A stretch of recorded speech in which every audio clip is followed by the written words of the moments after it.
Estimados irmãos, Shalom. Sejam bem-vindos a mais uma edição do nosso Master Coach. Rúbrica essa que enquadra-se no coaching espiritual, que tem como prerrogativa ou missão desenvolver novos discípulos pelo Espírito Santo. Nós fazemos essa árdua missão, mas muito saborosa, através de diversas frentes. Uma destas é através das aulas de inspiração, das aulas de ministração da palavra, em que num primeiro momento, de forma separada, buscamos, por guia e intermédio do Santo Espírito, meditar profundamente nas Escrituras, para posterior, através desta assembleia, podermos em confraternização proceder a uma edificação mútua, através da partilha das revelações profundas das Escrituras Sagradas, para que o rebanho, quer seja as igrejas, possam ser alimentadas, cuidadas e advertidas do perigo.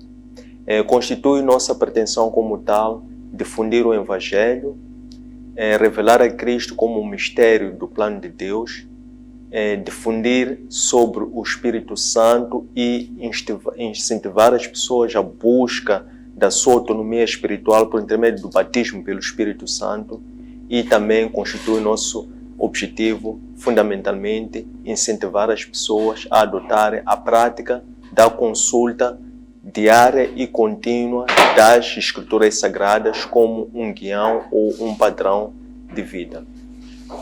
Temos como tema para o dia 2 o Ministério de Eliseu. Este tema que nós vamos meditar à luz de dois textos, dois livros das Escrituras Sagradas. Iniciaremos através do livro 1 de Reis, capítulo 19, os versos 19 a 21, e depois vamos prosseguir das narrativas a partir do livro 2 de Reis, do capítulo 2, verso 1 ao capítulo 4, verso 37. Esta reflexão, intitulada O Ministério de Eliseu, vamos fazê-la em 5 partes. A primeira parte, vamos nos referir à vocação de Eliseu. Eliseu que era um lavrador. Então vamos ver em que circunstâncias é que Eliseu é interpelado por Elias para que Eliseu então fosse chamado para cumprir um ministério profético do seu mestre Elias. A segunda parte, vamos nos referir ao momento em que Elias, mestre de Eliseu, é levado em redemoinho, fazendo lembrar a Enoque, este também que não conheceu a morte, tampouco se conhece onde e como é que foi sepultado. A terceira parte, vamos falar já com o início de grandes prodígios, milagres que foram operados por Eliseu. O primeiro deles foi no momento em que, logo após Elias ser arrebatado, então Eliseu começa de pronto a manifestar milagres, prodígios, estando ainda ali para atravessar de volta o Jordão. Depois inicia com uma sucessão de vários milagres. Este é o terceiro, temos quando ele salva 3 reis e os seus exércitos. O quarto é quando ele protege uma viúva e o seu filho órfão, que estavam, 2 filhos órfãos que estavam em vias de serem consignados como escravos, porque essa viúva estava endividada. E aqui então o último milagre que nós vamos ver é sobre a Sunamita e o seu filho. Há vários outros milagres que Eliseu operou. Eliseu é o profeta que é descrito como tendo operado mais milagres do que qualquer outro profeta o tenha feito. E o ministério de Eliseu era uma antevisão àquilo que foi o ministério de Cristo, porque ele agiu ou ele encetou ao longo do seu ministério muitas obras de misericórdia e de bondade, fazendo antever aquilo que seria o ministério de Cristo. Diferentemente, ligeiramente, com o ministério do seu mestre Elias, o profeta solitário, o profeta de Tisbe, este profeta que usava o método de espada e de fogo. Mas sobre isso, vou trazer mais elementos para podermos compreender a diferença entre esses dois.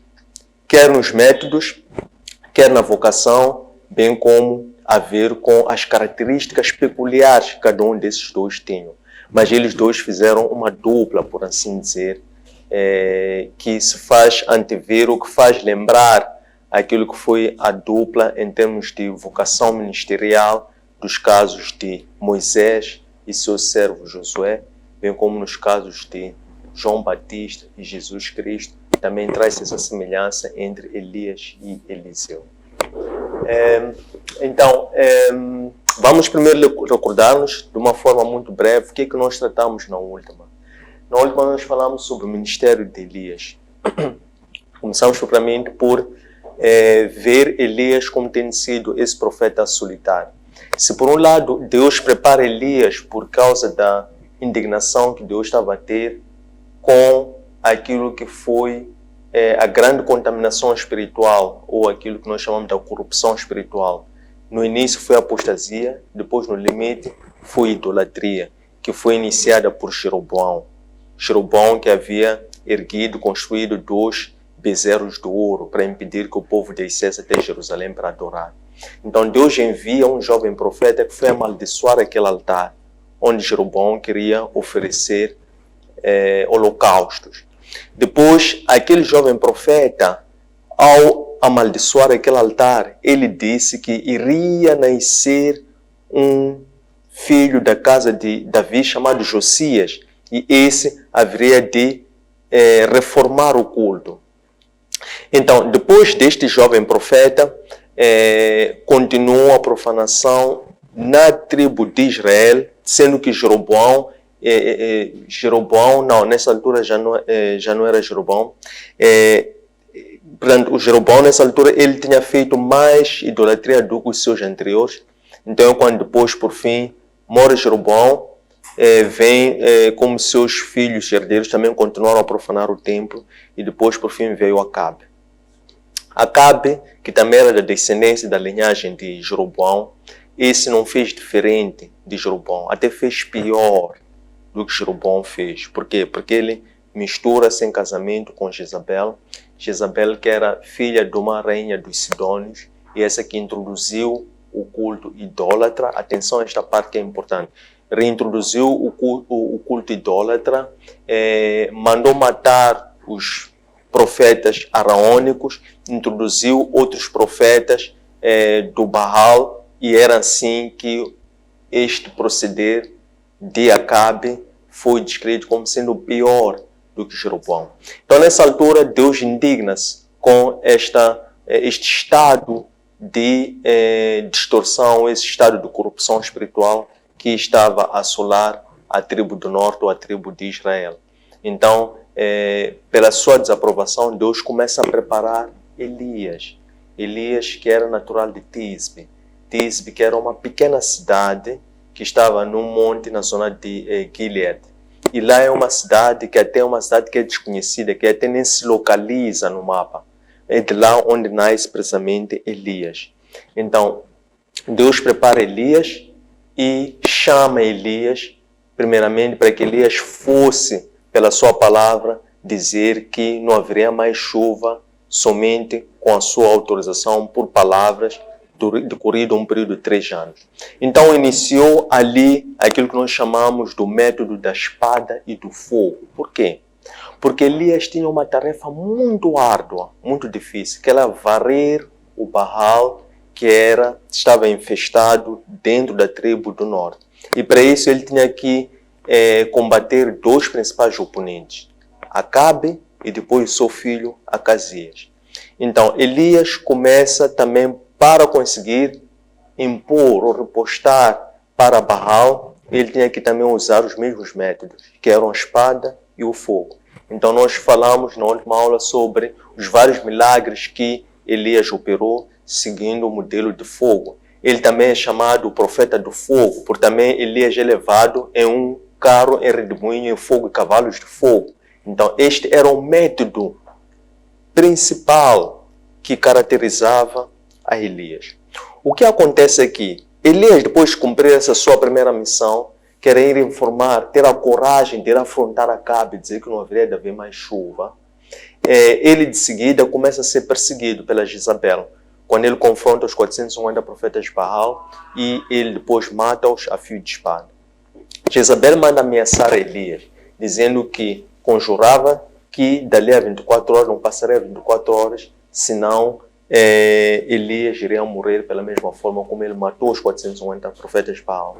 Elias, ao ouvir isso, fica assustado e ele escapula-se, foge com medo para poder salvar a sua vida, porque na cabeça de Elias, como Jezabel já havia varrido os verdadeiros profetas, e ele achava-se que era o único verdadeiro profeta vivo.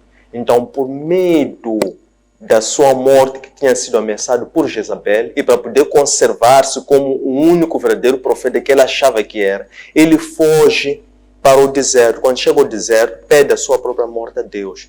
Depois Deus lhe diz: Elias, levanta-te, porque ainda tens 40 dias, 40 noites. Elias vai e termina no Horebe. Quando chega no Horebe, Elias escolhe aquartelar-se, esconder-se numa caverna lá no Horebe. Esta parte também é extremamente importante. É quando a palavra de Deus vai até Elias e diz: Elias, o que tu fazes aí?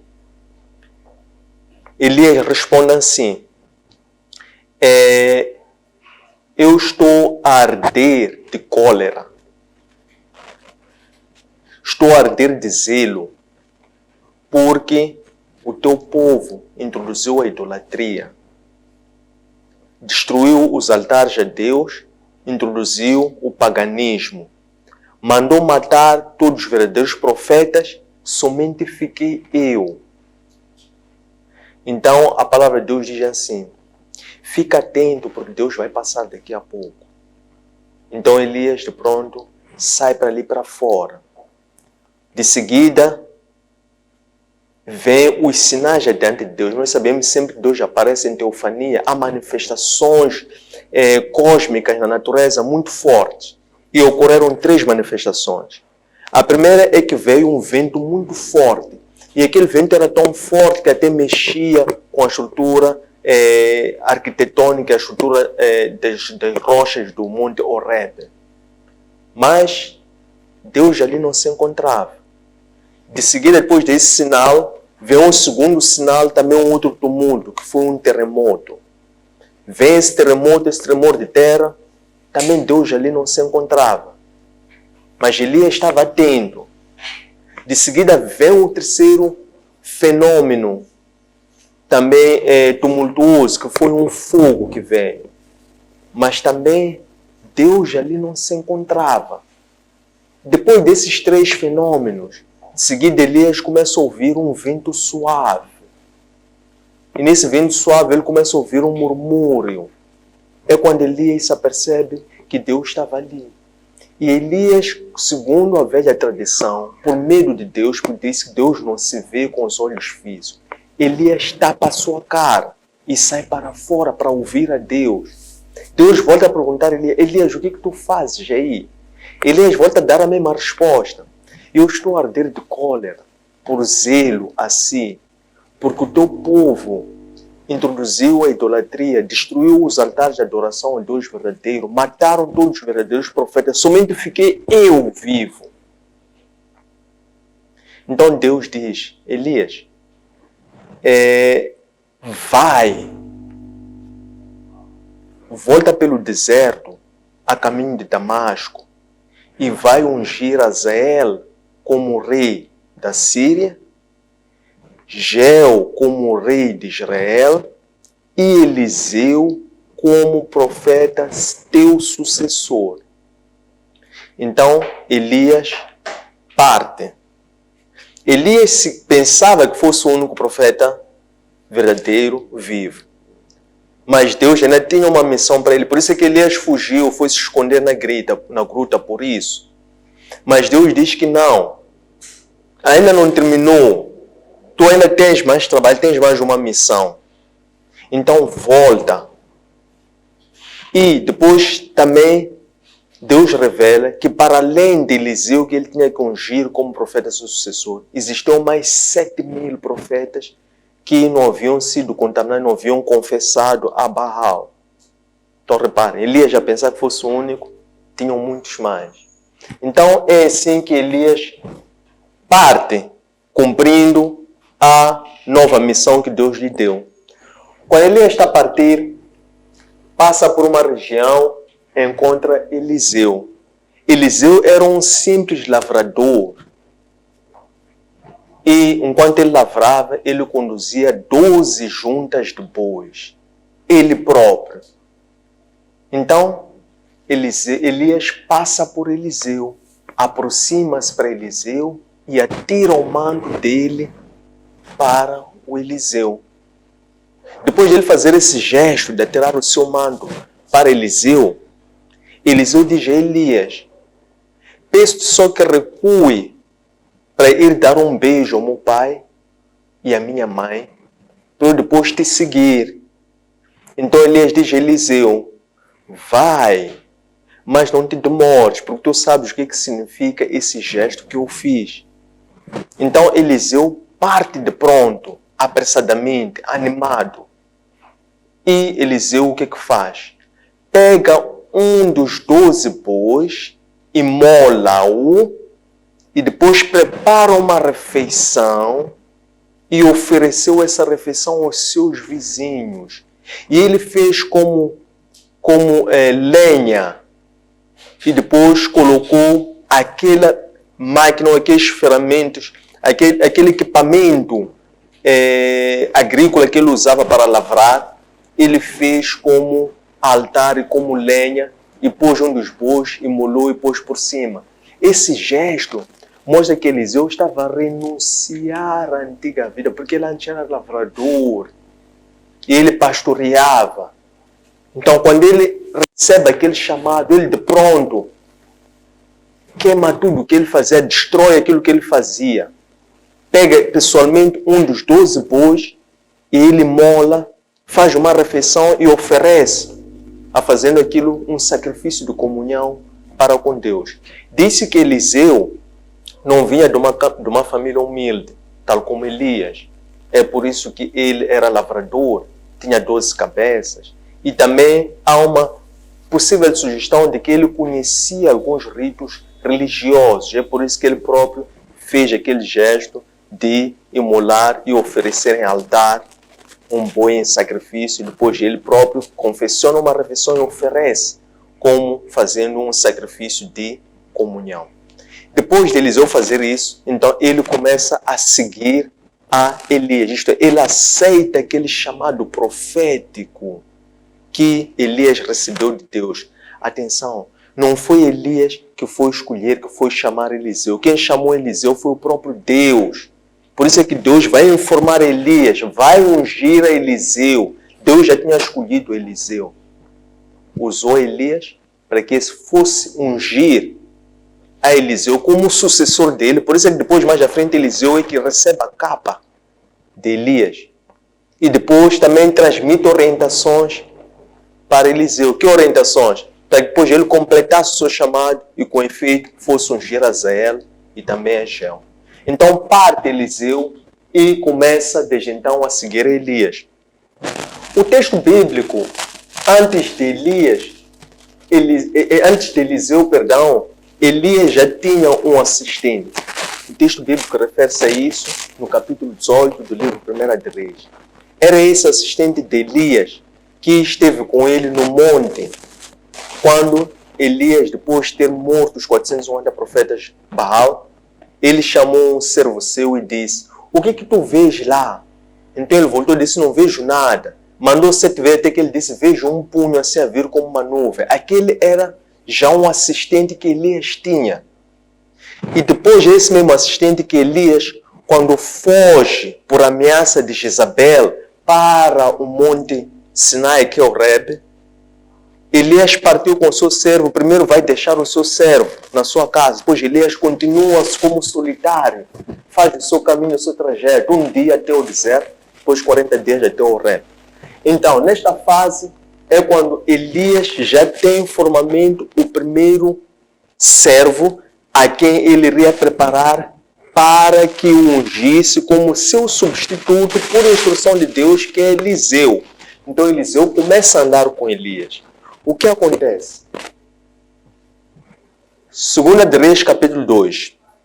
Elias já estava a chegar nos seus últimos dias. E Deus disse, pela voz de Deus, Deus instrui Elias para que Elias fundasse escolas de profetas. Para quê? Para que, de uma forma ordinária, passassem a serem formados profetas profissionais, profetas esses que pudessem dar continuidade a esta vocação profética. O que faz Elias? Elias, então, diz a Eliseu, Deus mandou-me para ir à frente, adiante. Então eu quero partir agora de Gilgal, quero descer até Betel. Então, fica tu aqui, eu vou até Betel. Eliseu diz, pelo Deus vivo, eu não te deixarei. Onde tu fores, eu também irei. Então Eliseu segue a Elias até Betel. Chegando a Betel, que era uma das escolas de profetas que Elias havia fundado, eles lá encontram filhos de profetas que também estavam a ser formados naquela escola. Estes aproximam-se a Eliseu, dizem, Eliseu, sabias que o teu mestre hoje vai ser levado sobre a tua cabeça? Eliseu disse, sim, sei, calai-vos. Depois Elias diz a Eliseu, agora eu tenho que ir para Jericó, por orientação de Deus. Então fica tu aqui em Betel, que eu vou a Jericó. Eliseu diz, não, pelo Deus vivo, aonde tu fores, eu também irei. Então Eliseu segue Elias, vão até Jericó.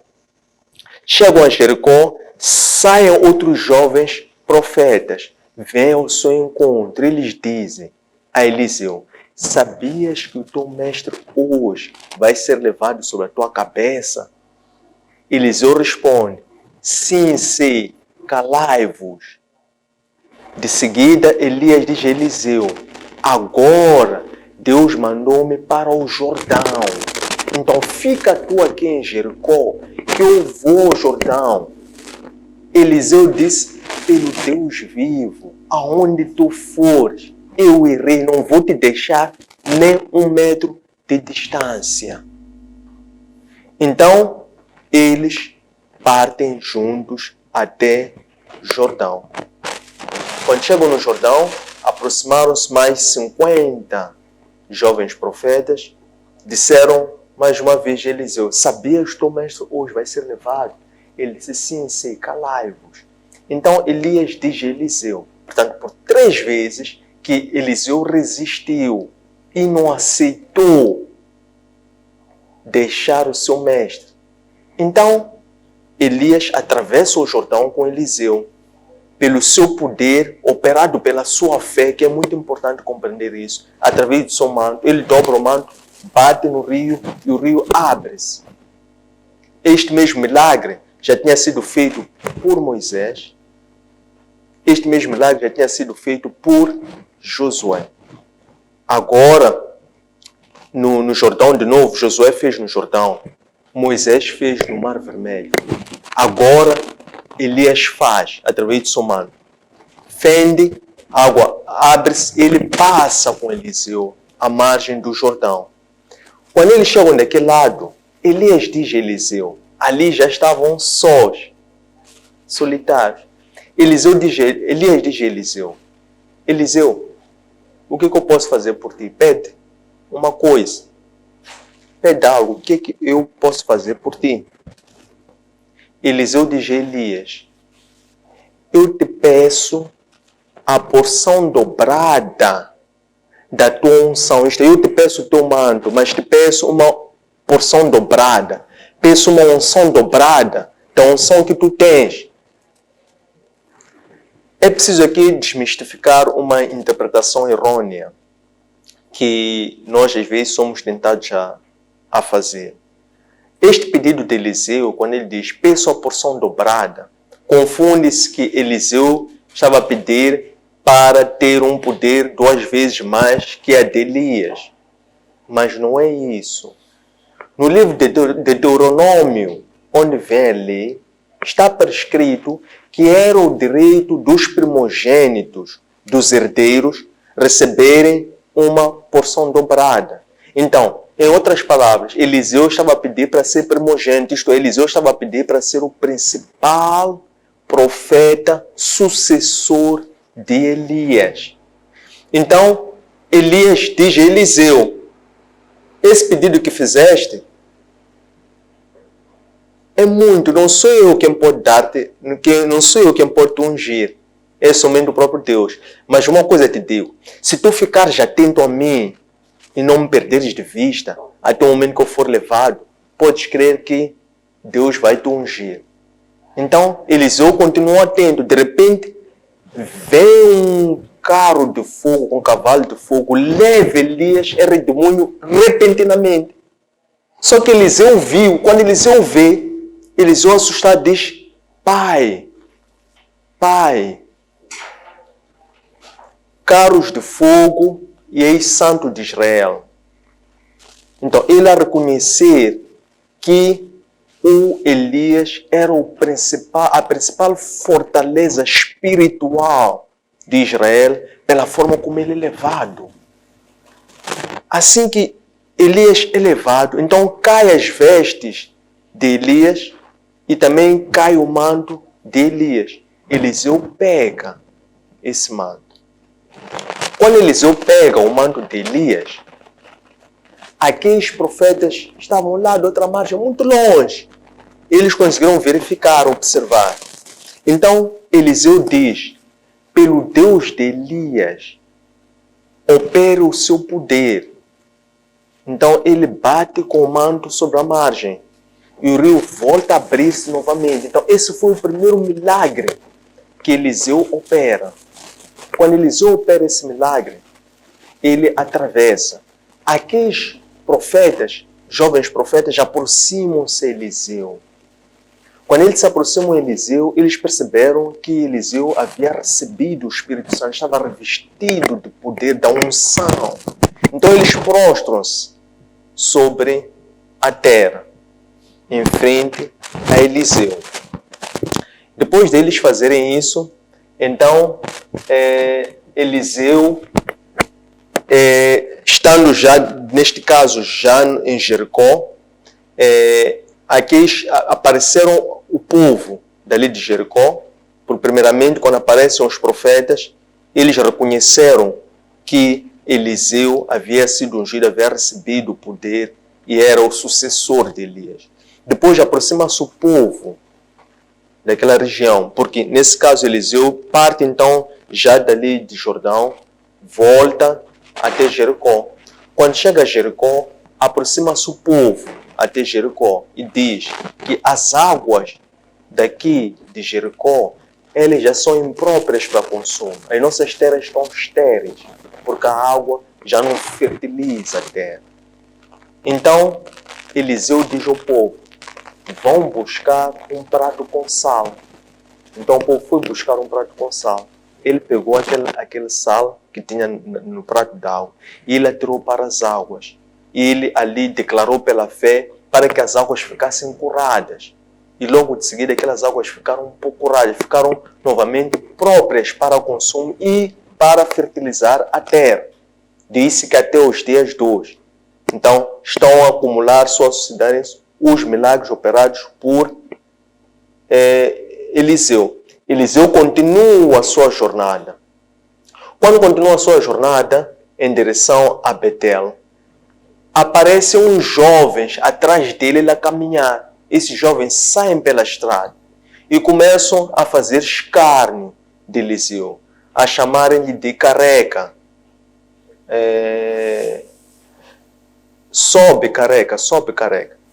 Eliseu, porque viu que eles estavam a fazer escárnio dele, estavam a não murmurar, mas estavam a blasfemar contra ele, sendo homem de Deus. Ele então vira-se e amaldiçoa aqueles jovens. Quando ele amaldiçoa aqueles jovens para aquele proceder, porque estavam a desrespeitar, desonrá-lo, tratá-lo como uma pessoa vil qualquer.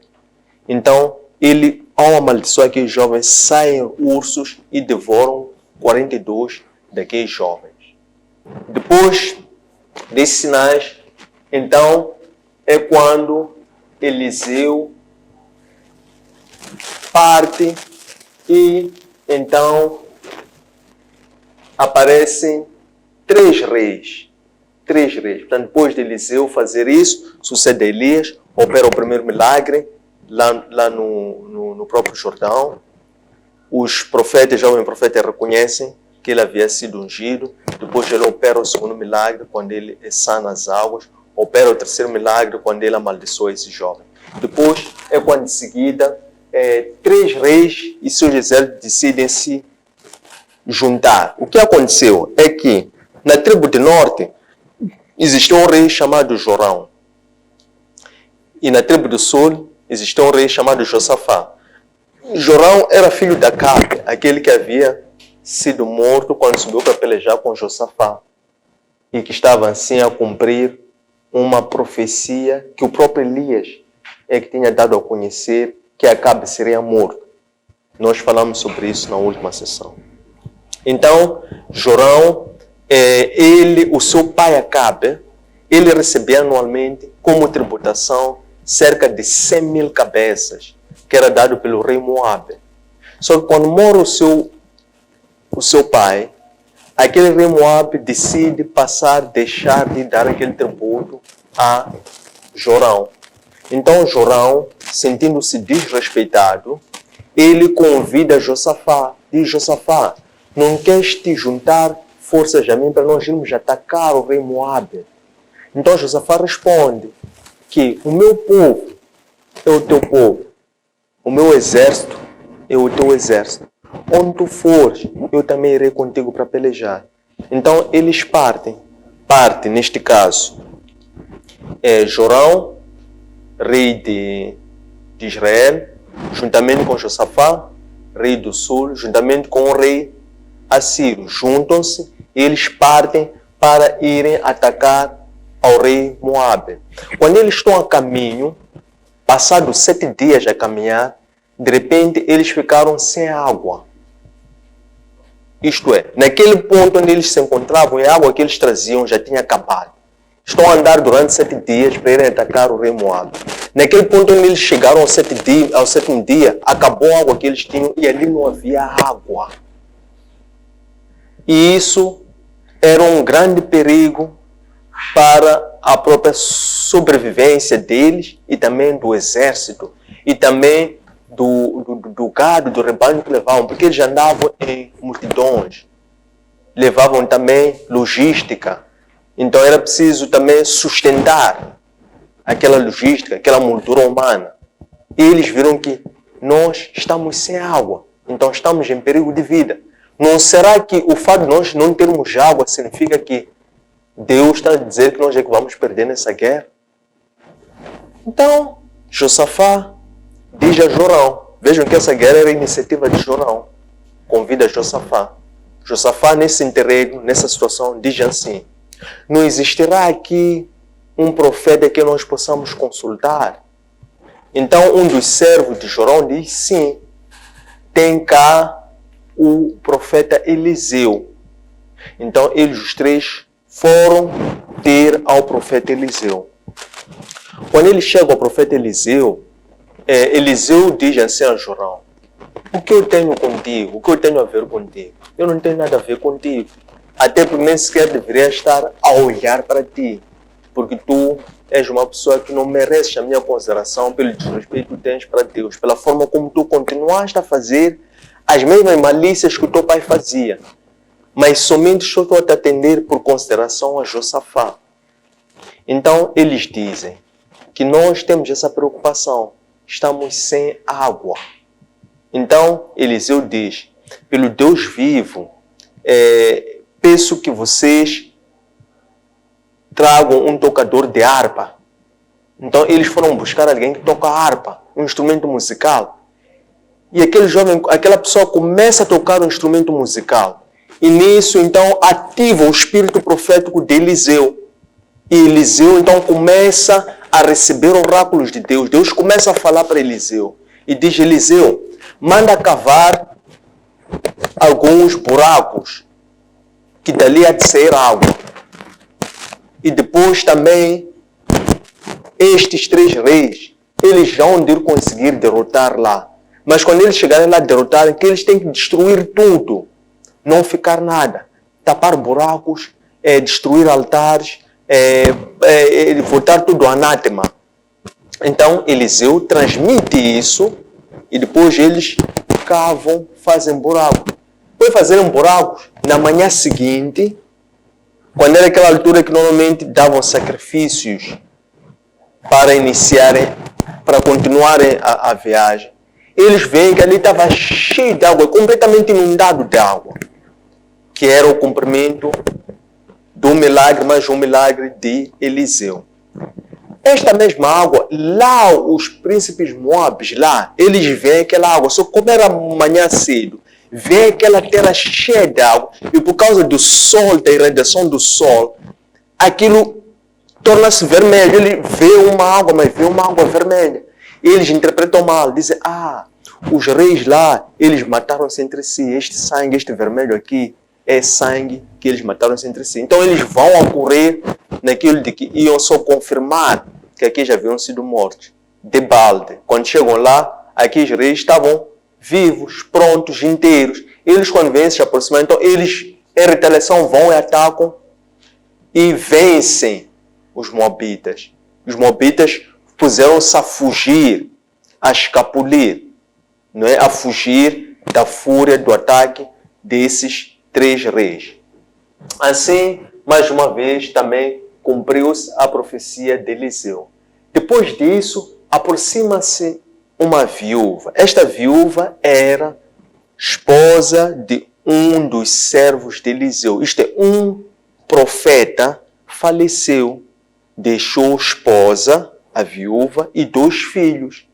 Então essa viúva vai ter com Eliseu. Diz Eliseu, o teu servo morreu e eu estou com muitas dívidas. Estou altamente endividada. E os meus credores querem levar os meus 2 filhos como escravos. Eliseu diz à mulher, como é que eu posso te ajudar, mulher? O que tu tens em casa? Aquela mulher diz, eu em casa só tenho uma botija de azeite. Uma botija, ou que equivale a um frasco de azeite. Então, Eliseu diz assim, tudo bem, então, procura por mais botijas de azeite. Peça na tua vizinhança botijas vazias.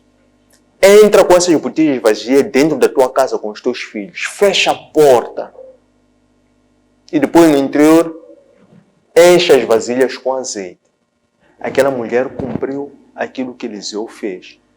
Foi pedir vasilhas vazias, entrou com elas todas as vasilhas vazias dentro da sua casa com seus 2 filhos, fechou as portas da sua casa e começou a levar à fonte uma por uma vasilha. Então foi enchendo uma, pôs outra, pôs outra, pôs outra, pôs outra.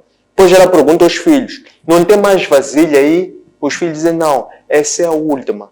Então assim que ele enche a 10ª última, para de sair o azeite. Então ela volta, vai dizer a Eliseu, aquelas vasilhas, elas encheram, aquelas que eu pedi emprestado, elas ficaram totalmente cheias de azeite. Então Eliseu diz, tudo bem, se assim é, então venda essas vasilhas e com o valor paga as dívidas com o teu credor e com o valor que sobrar, então podes gozar a tua vida. Aquela mulher então parte assim. De seguida, Eliseu continua, depois mais deste milagre, continua. Eliseu então entra numa zona chamada Shunem. E lá ele depara-se com uma mulher que era sunamita, natural de Shunem. Essa mulher sunamita era uma mulher rica, com muitas posses materiais. Mas era também uma mulher piedosa. E era uma mulher de fé. Então, aquela mulher diz a Eliseu, Eliseu, peço-te, venha para minha casa, passar uma refeição, descansar. Depois de recuperar as forças, podes continuar. a tua viagem. Eliseu assim fez. Eliseu, porque tinha que fazer o seu irrade pelas várias escolas de profetas que ele estava sempre a circular, conforme fazia Samuel, Eliseu também faz. Então a mulher aproxima-se do seu marido, diz: esposo, que tal se nós prepararmos o quarto lá de cima para passar a ser um quarto de hóspedes? Organizarmos uma cama, pormos uma cabeceira ao lado e uma lâmpada, para sempre que o profeta estiver a passar por aqui, ele ter um local onde se acomodar. Então, aquele homem, o esposo dela, disse que assim seja. Então, ela preparou aquele local. Então, Eliseu, sempre que passasse por lá, ficava lá hospedado. Certa vez, Eliseu manda chamar aquela mulher, mas Eliseu agora já tem um servo, chama-se Giza. Então, Eliseu manda chamar aquela mulher e, por intermédio do seu servo, manda perguntar àquela mulher: mulher, o que é que eu posso fazer por ti para recompensar tudo isto que estás a fazer por mim? Então aquela mulher diz, e depois Eliseu acrescenta: queres que eu fale de ti a algum rei ou algum general dos exércitos? Isso porque Eliseu, ele gozava de muita simpatia e respeito com reis, com generais de exércitos, com vários profetas. Eliseu era muito respeitado e reconhecido. Então ele pergunta à mulher, sabendo que aquela mulher era rica, mas pergunta à mulher: o que é que eu posso fazer por ti para te compensar? Queres que eu fale de ti a algum rei? Queres que eu fale de ti a algum general do exército? Aquela mulher responde a Eliseu, diz: Eliseu, eu vivo em paz em meio ao meu povo. Como quem diz, muito obrigado. Para já, não preciso de ajuda alguma. Então, quando a mulher responde assim a Eliseu, Eliseu diz àquela mulher, ou melhor, Eliseu pergunta ao seu servo: não haverá uma outra forma de ajudarmos essa mulher? O servo diz: esta mulher, ela não tem filhos e o seu marido é já idoso de idade. Então Eliseu diz para aquela mulher: daqui a um ano, nesta mesma época, tu vais estar a acariciar um filho. Aquela mulher responde a Eliseu, diz: não zomba da tua serva, não faça escárnio de mim, como quem diz, não me gozes. Como é que eu, meu marido sendo idoso, posso vir a ter um filho? Ela fica por aí. Passado realmente o espaço de um ano, aquela mulher concebe, tem um filho. Quando a mulher tem um filho, o filho cresce.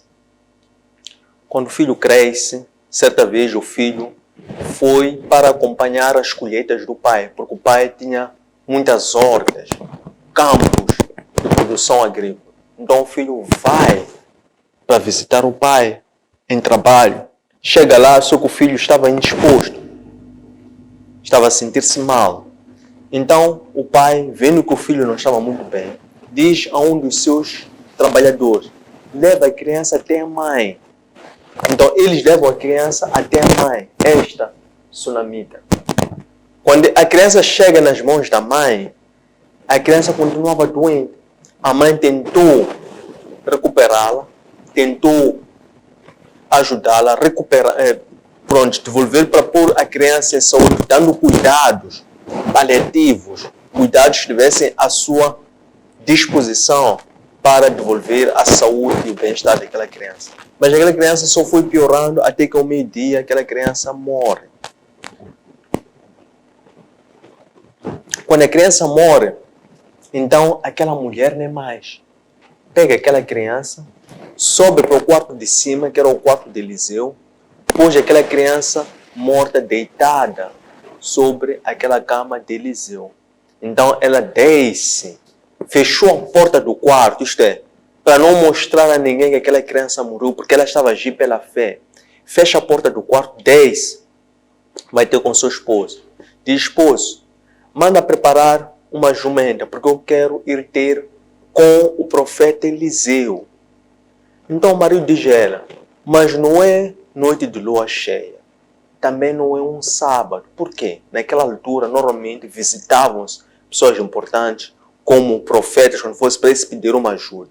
Em dias de lua cheia, que eram dias que se celebravam festas litúrgicas, festas a nível dos israelitas, ou então aos dias de sábado. Mas aquela mulher não atentou às palavras do marido. Não se deteve em função do que o marido disse, que não é nem lua cheia, não é nem sábado. Aquela mulher estava decidida, porque ela sabia que não poderia arredar, porque era uma questão de morte do seu próprio filho. E para ela, somente, ela já tinha dito a Eliseu, não faças escárnio de mim, não zombes da tua serva. Então para ela, se Elias é que deu a vida àquela criança, Eliseu, perdão, é que deu a vida àquela criança, na cabeça dela, somente Eliseu é quem poderia resolver a situação daquela criança. E ela não estava olhando para mim, ela estava preocupada com isso, estava a ser movida pela fé. E ela vai ter com Eliseu. Quando ela vai ter com Eliseu, enquanto Eliseu está no Monte Carmelo, e ela aproxima-se a Eliseu, e Eliseu naquele momento vê que é aquela mulher a vir ter com ele. Então um dos servos, este Gezer mais uma vez, diz a Eliseu, está a vir a tua serva? Ele disse sim, deixa ela vir. Eliseu naquele momento, Deus não tinha lhe revelado aquele mistério que aquela criança iria morrer. Então aquela mulher aproxima-se para Eliseu e agarra-se a Eliseu. E o servo de Eliseu tenta vir para intervir, para impedir que aquela mulher assim procedesse. Eliseu diz àquele servo, deixa, porque ela está transtornada de espírito. Então é quando aquela mulher diz o infortúnio que lhe levou até aquele local. Eliseu de pronto diz ao seu servo, leva o manto, vá pela frente, não cumprimenta ninguém. E se alguém te cumprimentar, não respondas. Vá até a casa desta sunamita à frente, nós também estamos a vir contigo. Quando chegares, então põe o manto sobre a face da criança. E o seu servo parte à frente. Eliseu vai atrás a seguir também, juntamente com a mulher sunamita. Realmente o servo de Eliseu ao chegar, fez aquele sinal, mas a criança não se moveu. Chegou Eliseu, então Eliseu começa a, igualmente tal como o seu mestre Elias tinha feito quando ressuscitou uma criança, também Eliseu se expôs, sabendo que era uma criança morta e que aquilo poderia ser uma contaminação. Mas ele também se expôs para aquela criança. Pôs os seus olhos sobre os olhos da criança, deitou-se por cima da criança, fez vários ritos, orou, intercedeu a Deus, deu voltas, mas nada. Ao fim, ele faz por 7 gestos a descer, a juntar-se à criança. De repente aquela criança aspira e recobra a vida. Então Eliseu, mais este milagre, pega aquela criança, entrega a mulher sunamita. E os milagres de Eliseu não ficaram por aqui. Sucederam-se, amontoaram-se. Mas qual foi o critério que Eliseu usou? Foi um critério diferente de Elias. Porque Elias usava o método da espada e do fogo.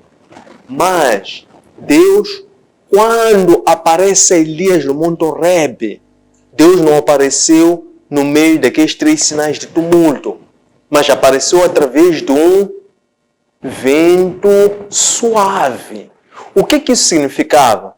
Significava que Deus queria Eliseu usar um método diferente daquele que Elias usava. Por quê? Porque para Deus o método de fogo e de espada não é eficaz para a obra divina. Somente atos de bondade e de misericórdia, que era a forma como Deus apareceu para Elias a falar de uma forma suave. Então foi desta forma, foi este o método e o procedimento que o Eliseu operou para que por intermédio da fé que ele tinha em Deus, ele pudesse operar muitos mais milagres do que até o seu mestre havia efetuado. Por fim, importa trazer aqui a forma como podemos comparar esses dois profetas. Disse que o Elias usava o método da tempestade e do terremoto. E o Eliseu usava o método do suavidade, que é aquele vento suave. Sabemos que Elias era um profeta do deserto e que ele vestia de pele de camelo. Mas Eliseu era um profeta das cidades, ele vivia nas cidades, ele vestia-se como os outros homens vestiam-se. Elias era um profeta solitário, que não se conhece nenhuma referência de alguma pessoa importante com quem Elias tenha convivido. Tampouco há uma referência de Elias ter passado por uma escola de profetas. Eliseu, do contrário, é um profeta que conviveu com outros profetas e, através das escolas de profetas, aprendeu experiências pessoais e profundas que os mestres dele tiveram com Deus, e isso permitiu com que ele também amadurecesse na fé. Por quê? Porque ele conviveu com pessoas maduras na fé e que tinham experiências muito profundas de intimidade com Deus. Tendo chegado a este ponto, inicia o ápice da sessão para interação através de questões, sugestões, dúvidas, críticas, para podermos aprofundar esse estudo. Muito obrigado. A paz, irmãos. A paz. Obrigado. Aqui tenho umas duas questões. A primeira é: o marido dessa senhora, por aceitar o pedido da sua esposa com facilidade, o que se deveu? Será que ele não desconfiou de traição? A segunda: que lição aprender com a atitude da mulher que até escondeu para o próprio marido a morte da criança? Obrigado. Então, por que só se podia ir ao encontro dos profetas no dia de lua cheia ou no sábado? A paz, irmãos. A paz. Eu gostaria de saber, no momento em que o Elias e o Eliseu estavam a visitar as escolas dos profetas, aparentemente os outros profetas já tinham a informação de que o Elias seria levado naquele exato dia. Eu gostaria de saber quem passou a informação aos outros profetas, se foi Deus ou teve uma outra fonte que passou a informação. Estimados irmãos, saúdo-vos em nome de nosso Senhor Jesus Cristo. E também, desta forma, passar a minha intervenção para a aula de hoje.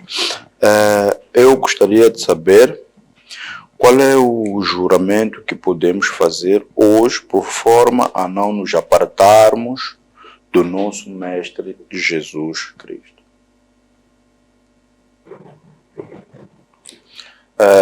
Qual foi o método de escolha que Deus usou para escolher Eliseu na sucessão do Elias?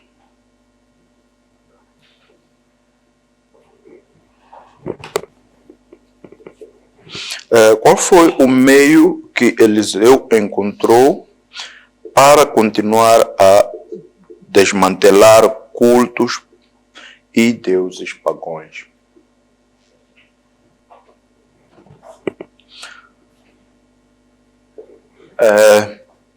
Por que Eliseu pediu a primogenitude ao Elias?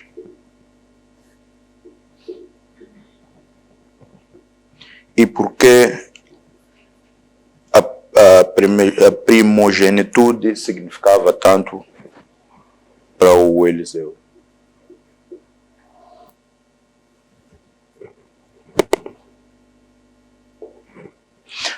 O que significa o ato de Eliseu abrir mão do seu gado e suas máquinas agrícolas E como é que hoje podemos seguir o mesmo exemplo?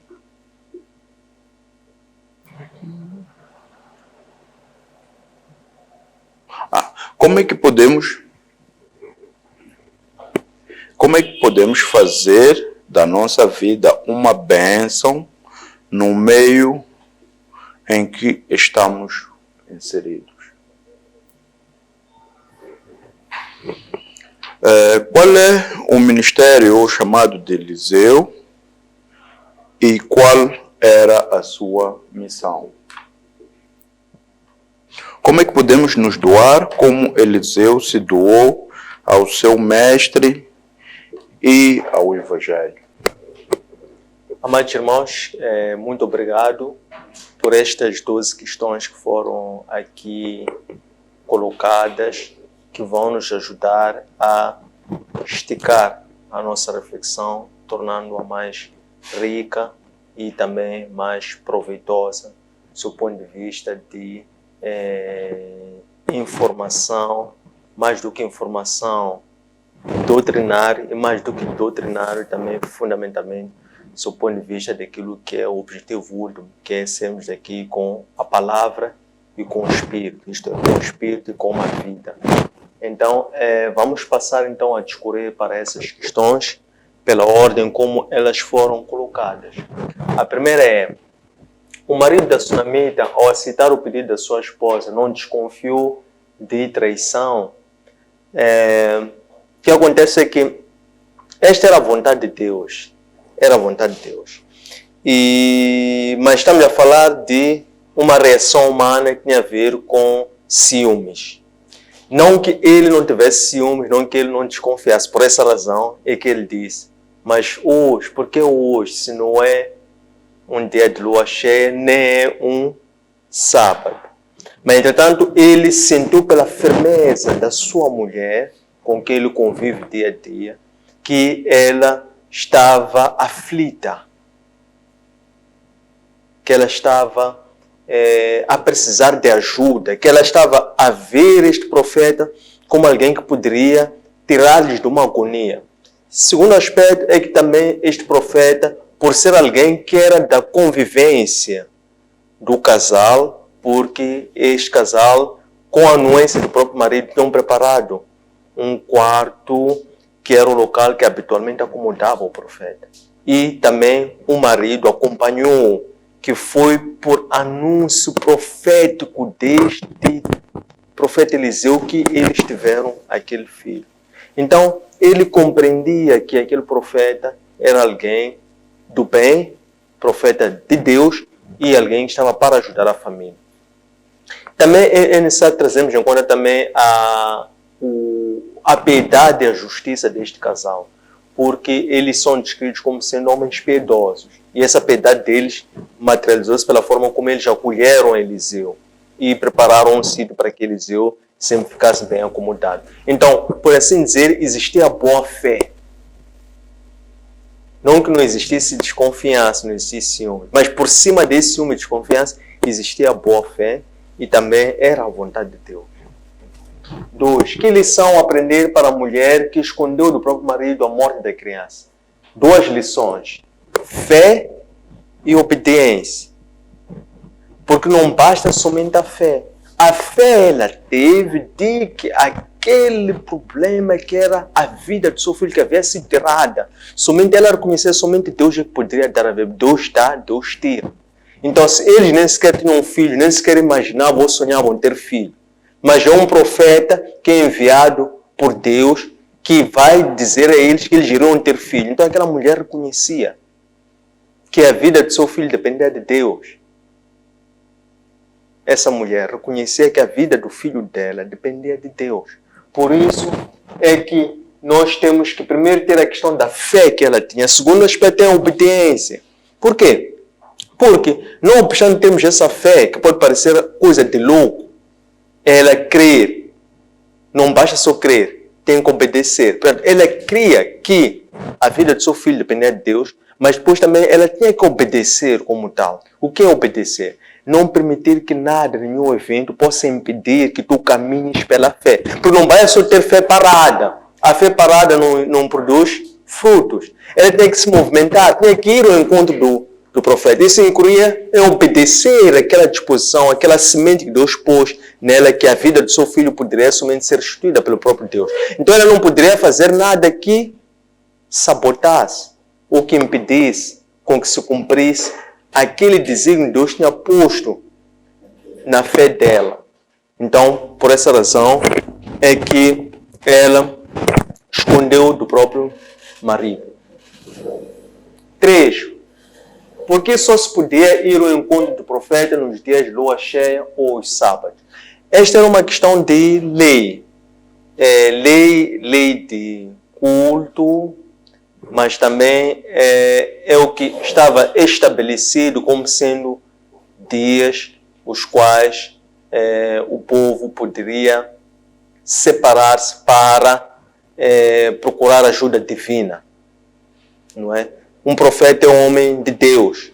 Então, eles entendiam que somente, mas é a pergunta do marido, está a lançar como uma hipótese, está a questionar a esposa. Se hoje não é dia de lua cheia, se hoje não é um dia de sábado, mas nós sabemos que Cristo trabalhava até no dia de sábado. Cristo não olhava para dia, não olhava para meio. Então, a questão de o marido, ao perguntar isto, é porque este é o que estava estabelecido pela lei de culto. Então é nessa perspectiva que o marido questiona isso. Mas nós sabemos que tudo depende da vontade de Deus. E Cristo veio precisamente para quebrar essa regra. Porque o ministério de Cristo é o ministério da graça. O ministério da graça não tem regra, a regra é Deus. A regra é a fé. No ministério da graça e no ministério de Cristo. Essa aqui é a regra. Número 4. Quem passou a informação aos profetas que Elias iria morrer naquele dia? Essa é uma pergunta também muito boa. Por que eu digo que é muito boa? Porque é daquelas perguntas que remetem-nos a sempre ir ao alto. Porque a Escritura é sagrada e Deus não diz tudo. Mas é aquilo que são revelações proféticas que Deus pode dar a uma outra pessoa. Para uma interpretação, para uma questão de edificação, e nós podemos compreender o que se pretende transmitir. Então, neste caso, há algumas passagens que asseveram que Elias, quando ele já estava nos últimos dias da morte, ele até escolheu onde ele queria ser sepultado. Há uma passagem que até fala-se que Elias até aproximou-se nos últimos dias da morte, ele aproximou-se para aqueles montes, onde Moisés também, em princípio, Deus tinha levado a dizer que ele iria ser sepultado ali, Moisés. Então Elias também, por esse desígnio, também ele quis juntar-se ao seu companheiro Moisés, para que depois, mais à frente, os discípulos de Cristo, na transfiguração de Cristo, pudessem ver Cristo junto a Moisés e a Elias. Neste caso concreto, Elias já sabia que os seus dias se aproximavam. Por isso é que no Horebe, Deus disse: unge Azael, Geu e Elias como teu substituto. Quando Elias faz aqui os últimos raids, depois dele ter profetizado a morte do filho de Acabe, então ele de seguida já estava nos últimos dias de morte. Então ele, por estar nos últimos dias, ele é chamado por Deus, pela vontade de Deus, para que ele fizesse as últimas visitas para aqueles pontos, isto é, para que ele saísse de Gilgal, fosse a Betel, Jericó, Jericó, Jordão. É por isso que ele queria ir sozinho. Mas Eliseu negou por 3 vezes que não iria lhe deixar só. A questão é, como é que aqueles profetas, das escolas de profetas, em ensino souberam? É o mesmo espírito profético. Quem funda a escola é o mestre. Eles sabiam que o mestre estava a preparar o seu legado para poder partir. Não porque os profetas saberiam que seria naquele dia, quando eles dizem que sabias que Deus vai levar o seu mestre e ele vai ir sobre a tua cabeça hoje. O que significa hoje? Por estes dias. Por estes dias. Eles sabiam que o mestre estava já a fazer os últimos atos, a organizar o seu trabalho, o seu legado, para que aquilo pudesse ser dado continuidade conforme a vontade de Deus. Reparem que Elias, por essa ordem, ele não cumpriu integralmente, mas ele, porque Deus disse ungir 3, ele ungiu 1, mas ungiu a 1 e também transmitiu a este uma mensagem profética, um chamado profético, para este continuar ou completar aquilo que ele havia iniciado. Então, é por esses elementos que nós podemos compreender quem é que passou essa informação aos profetas.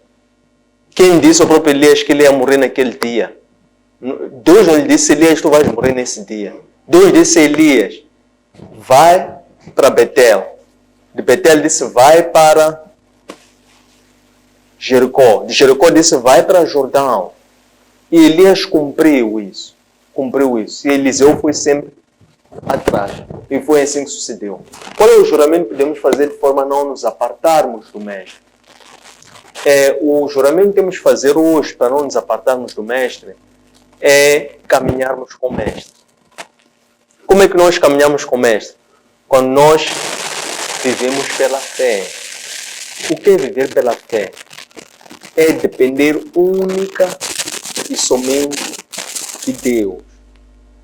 Então, quando nós temos uma vida de total dependência, total submissão à sua vontade, Deus sabe que o nosso coração é só dele. Não dividimos o nosso coração com outros deuses. Então, nós passamos a ser dele. Consequentemente, ele peleja por nós, ele vai adiante de nós, ele nos dá a sua instrução. Então, nós somos dele, fazemos parte do seu exército. E através da comunhão tornamos-nos um com Cristo. Através do quê? Comunhão com Deus Pai, Deus Filho, por intermédio do dom da fé, por intermédio do Espírito Santo. Assegura a comunhão com Deus Pai, Deus Filho. Então, este é que é o juramento que hoje podemos fazer para não nos apartarmos da fé. Qual é o juramento? Andar com Ele. Ele disse aos seus discípulos, chamou os seus discípulos, subiu para o monte, disse-lhes, andem comigo. O mais importante era que os discípulos andassem com Ele. O que é andar com Ele? É conviver com Ele. É o que? Obter o que? Aprender o quê? Soft skills, aprender inteligência emocional. Não é? Um homem de Deus, mais do que conhecer a palavra, ter a unção, ele tem de ter bons hábitos, bons costumes, tem de demonstrar os frutos do Espírito Santo. Isso é em função do caráter de Deus. Quando nós temos comunhão com Deus, nós passamos a desenvolver hábitos, atitudes, forma de ser, forma de estar, que é de encontro. Então, quando nós andamos pela fé, estamos a conviver com Cristo. Quando convivemos com Cristo, aprendemos as suas atitudes, a sua forma de falar, de ser, de conviver com as outras pessoas em harmonia, em paz e em amor.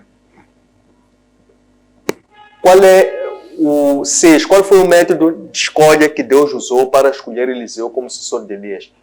O método foi um método próprio, foi usando da sua soberania. Como sempre, Deus não usou para critérios, não recorreu a critérios humanos, não consultou um homem. Não é? Ele, na sua transcendência, na sua emanência, na sua soberania, ele somente desce para Elias, pergunta, Elias, o que tu fazes aí? Elias disse, estou a arder de zelo, porque fui infestado, mataram verdadeiros profetas, só fiquei eu. Então Deus diz, Elias, vai. Sai daí, vem para o monte, porque o teu lugar é no monte. Foi o que primeiro Deus disse a Elias.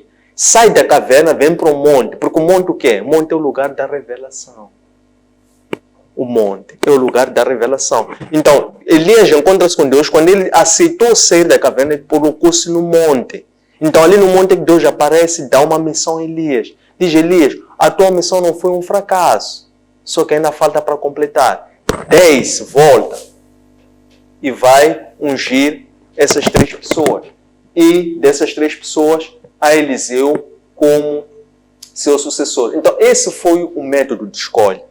mais uma vez, na sua soberania. Significa que Eliseu, quando Elias já tira sobre ele o manto, e Eliseu de pronto aceita. Vejam que Eliseu nem questionou, nem duvidou, nem temou. Por quê? Porque quem chamou Eliseu foi Deus, não foi Elias. Quando Deus chamou Eliseu? Quando foi anunciar Elias lá no Horebe, Deus já tinha chamado Eliseu, já tinha levantado Eliseu. Só usou Elias para ele ungir. Número 8. Por que Eliseu pediu a primogenitura? 7. Qual foi o meio que Eliseu encontrou para continuar a desmantelar cultos e deuses pagãos? Então, Eliseu, em obediência àquele chamado profeta, que é a instrução que recebeu de Elias, ele tinha uma grande missão, que era varrer o baalismo, por assim dizer. Mas baalismo só conhecia uma linguagem, que era a espada e o fogo. E esse era o método que Elias usava. Mas Eliseu usou outro método, atos de bondade e misericórdia. Então, como é que Eliseu recorreu para eliminar totalmente o culto Baal? Pelo método de espada e fogo. Porque via, ungindo Azel e Geu. Então, são estes que, usando o método da espada e fogo, que era a única linguagem do Baal, que Eliseu foi o meio que ele encontrou para desmantelar. 8. Por que Eliseu pediu a primogenitura a Elias? Por que significava tanto para Eliseu? O que acontece é o seguinte. Se formos a ver, quando Eliseu é chamado por Deus, depois ele é ungido por Elias, Eliseu entregou-se por inteiro. Eliseu renunciou por completo. Mais do que renunciar, até ofereceu o sacrifício de comunhão. Você vê que Eliseu atirou-se, deu tudo o que ele tinha. Eliseu não entrou em partes. Eliseu deu tudo. E ele, como deu tudo, ele também queria tudo. Não havia meio termo. É por isso que Eliseu pediu: eu quero uma porção dobrada da tua unção. Quero ser o principal dos profetas. Estamos numa escola. Eu tenho os meus colegas, mas eu quero ser o principal desses profetas. Quero ser o teu sucessor principal. Então, por que ele pediu, exigiu tudo? Era justo porque ele também deu tudo de si. E Deus achou justo o pedido dele. É por isso que Elias disse: esse teu pedido é muito poderoso, não sou eu quem pode te dar isso. Não sou eu quem pode satisfazer, somente o próprio Deus é que pode satisfazer. Mas digo tal, se tu ficares atento, aí está a questão da atenção. Porque quantas coisas nos distraem nos dias de hoje? Muitas coisas. Desde lá atrás, quando Elias disse a Eliseu: fica aqui em Gilgal, vou a Betel. Elias disse: eu vou contigo. Fica aqui em Betel, vou a Jericó. Eliseu disse: eu vou contigo. Fica aqui em Jericó, vou ao Jordão. Eliseu disse: eu vou contigo. E não largou. Não largou nem um instante, porque ele deu tudo. Logo, era legítimo. E Deus também assim achou justo. Por essa razão é que a capa de Elias caiu e Eliseu foi quem segura a capa. E Eliseu começa de pronto a operar os mesmos milagres. Mas não é porque os milagres eram operados pelo manto. Não é porque os milagres foram operados pelo cajado de Moisés. O milagre é operado pela fé em Deus. Ele confessava, ele dizia em nome. E assim os milagres ocorreram. O que significa o ato de Eliseu abrir a mão do gado e equipamento, e como podemos seguir o mesmo exemplo? Já tínhamos explicado o que significa ele abrir mão do gado e do equipamento. E como é que nós podemos seguir o mesmo exemplo? Também já disse que era andar pela fé. Penso que ficou claro, né? Já tínhamos explicado isso. Número 10. Como é que podemos fazer da nossa vida uma bênção no meio em que estamos inseridos? Boa pergunta interessante. Como é que nós podemos fazer da nossa vida uma bênção? Como? nós não podemos agir como homem natural. Como é que age o homem natural? O homem natural busca por bênçãos materiais. O que acontece? Quando tu buscas por bênçãos materiais, o material nunca satisfaz. Existe material que satisfaça. Esta matéria, se tu também és matéria, és carne perecível, buscas pela satisfação da tua carne com coisas da carne, vais ficar satisfeito. Nunca ficas satisfeito. Consequentemente, desagradas a Deus. Por quê? Vais querer acumular, quando a tua vida é limitada, só Deus é que sabe quando é que tu vais morrer.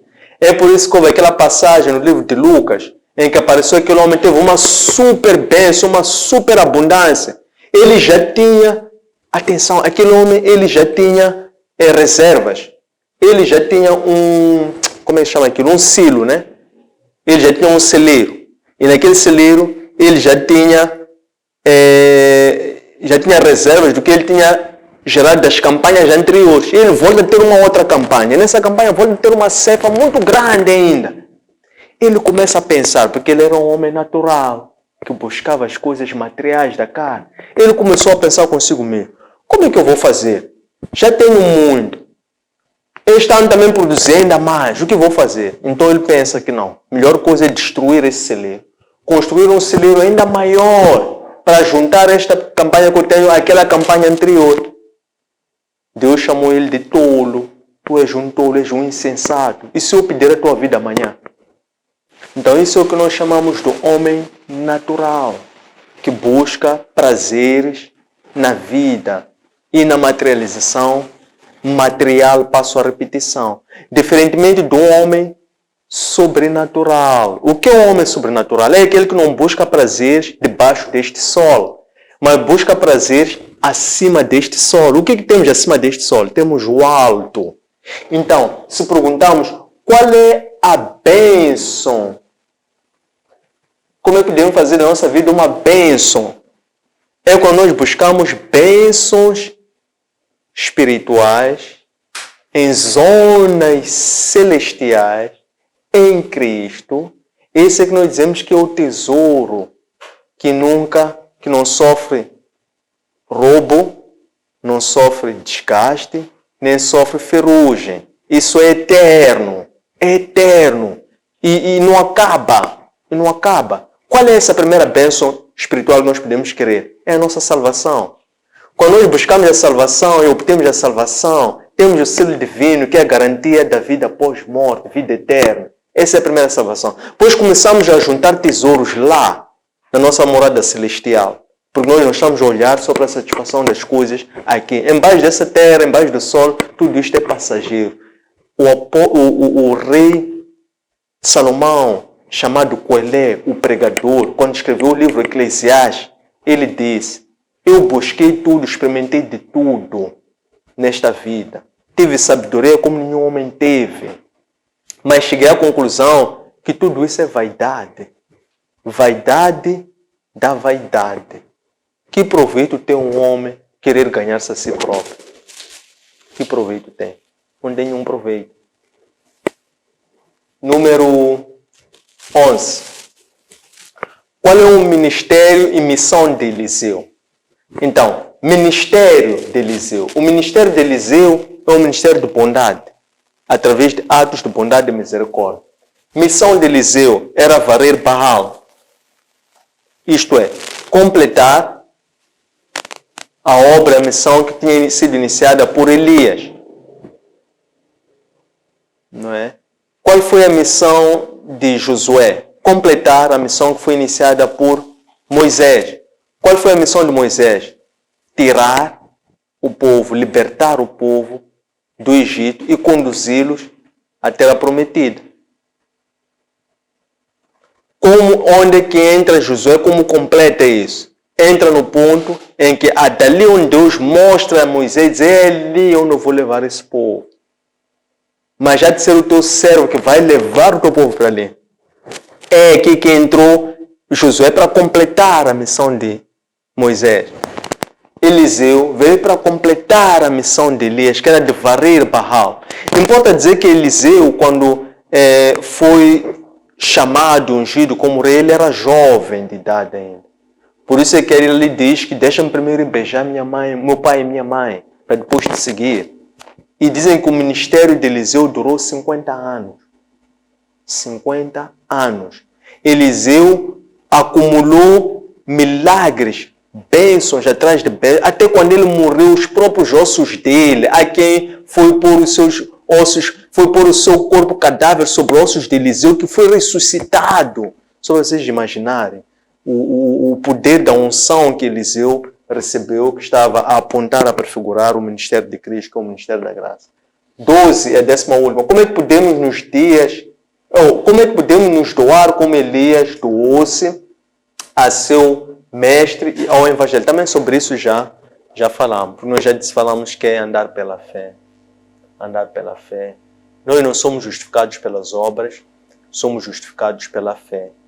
E através dessa fé, podemos adquirir as novas vestes. Por intermédio dessas vestes, é que nós somos aptos a produzir obras dignas de verdadeira conversão. E é através dessas obras que nós testemunhamos a Cristo. Quando nós testemunhamos a Cristo, estamos a tão somente materializar aquilo que é o chamado geral e universal para todo cristão. Todo cristão é chamado a converter outros cristãos. Todo cristão é chamado a ser testemunha de Cristo. Todo cristão é chamado a, por via da sua testemunha, não constituir como é que se diz? Há uma palavra que se usa, que é para não distorcer as pessoas, não confundir as pessoas. Mas todo cristão é chamado a dar um bom testemunho de Cristo. E o bom testemunho através do nosso ser, do nosso estar, do nosso agir, do nosso fazer, da nossa relação com os nossos companheiros, marido para mulher, mulher para marido, pai para filho, pai para vizinho, pai para colega, todo local onde nós estamos, nós ali devemos testemunhar a Cristo. Esse é o papel de todo cristão. Chamado geral e universal. Todo cristão que é batizado pelo Espírito Santo, ele se torna um testemunho de Cristo, torna-se um cooperador de Cristo, torna-se um colaborador de Cristo. Não é? Todo cristão. E também, todo cristão também é teólogo. Por quê? Porque todo cristão alimenta-se do alimento espiritual. Busca meditar nas Escrituras. Qual fazer isso? Ele está a ser um autodidata. E quando tu faz um autodidata, por quê? Porque tu, quando és batizado, então o Espírito Santo, ele passa a capacitar para tu teres uma revelação profética e tu conseguires ter uma compreensão das Escrituras como um homem normal não tem, como um homem comum não tem. Então, todo cristão, quando ele é batizado pelo Espírito Santo, ele adquire essas habilidades. Claro que ele tem que trabalhar dia a dia, repetir, praticar, fazer. Isso fazer todos os dias. Nós perguntamos como, quando. Quanto tempo durou o ministério de Eliseu? Começa a idade dos 35 anos, mais ou menos, toda a vida dele até a sua morte. Então, dizer por quanto tempo vamos praticar? Vamos praticar para toda a vida. Tendo chegado a esse ponto, queremos agradecer a vossa presença, o vosso acompanhamento e o vosso interesse. Deixem ficar o vosso gosto, o vosso like, partilhem este material junto aos vossos conhecidos. Encontram depositar em nossas plataformas digitais. Nosso canal Facebook, Antônio Centras Oficial. Nosso canal YouTube, Antônio Centras LDA. Nosso aplicativo Eloep. Um abraço de luz e até breve.